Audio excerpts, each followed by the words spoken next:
સીબીઆઈએ દિલ્હીના કથિત દારૂ કૌભાંડ કેસમાં બીઆરએસ નેતા કે કવિતાની ધરપકડ કરી છે. કવિતા હાલમાં ન્યાયિક કસ્ટડીમાં છે અને તિહાડ જેલમાં બંધ છે.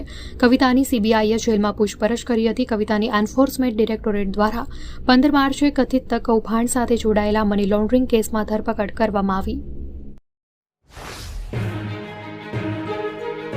રાજ્યમાં ફરી કમોસમી વરસાદની હવામાન વિભાગ દ્વારા આગાહી કરવામાં આવી છે. વાત જાણે એમ છે કે હવામાન વિભાગ દ્વારા વેસ્ટર્ન ડિસ્ટર્બન્સને કારણે રાજ્યમાં 3 દિવસ વરસાદની આગાહી આપવામાં આવી છે. આ સાથે વરસાદને કારણે તાપમાનમાં 2 થી 3 ડિગ્રીનો ઘટાડો થશે.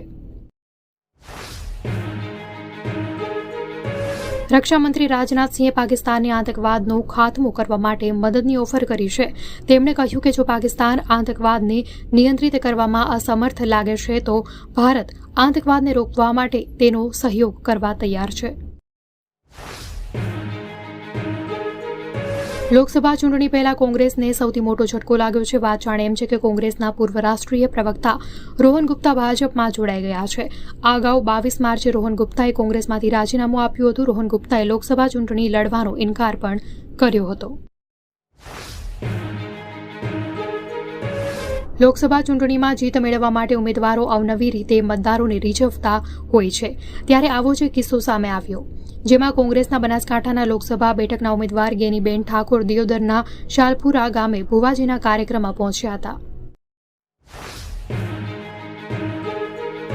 સુરતમાં અચાનક રોગચાળો વકર્યો છે. વાત જાણે એમ છે કે સુરતમાં રોગચાળો ફાટી નીકળ્યા બાદ હવે ઝાડા ઉલટીથી 2 લોકોના મોત થયાના સમાચાર સામે આવતા ચકચાર મચી ગઈ છે. પ્રાથમિક માહિતી મુજબ સચિન જીઆઈડીસી વિસ્તારમાં અને ગોડાદરા વિસ્તારમાં 2 વ્યક્તિના મોત થયા. અમદાવાદીઓ માટે મોટા સમાચાર સામે આવ્યા છે. અમદાવાદને 60 જેટલા રૂટ પર ડબલ ડેકર બસની સોગાત મળશે.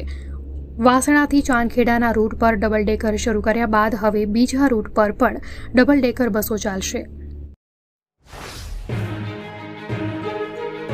પીએમ મોદીને મળવા આવી રહ્યા છે એલન મસ્ક. ₹4,000 કરોડના રોકાણનું લક્ષ્ય. પીએમ મોદી સાથેની મુલાકાત બાદ તેઓ ભારતમાં ટેસ્લા પ્લાન્ટ સ્થાપવાની જાહેરાત કરી શકે છે. મસ્કની કંપની ભારતમાં ટેસ્લા કારના ઉત્પાદન પ્લાન્ટ માટે શોધી રહી છે સ્થાન.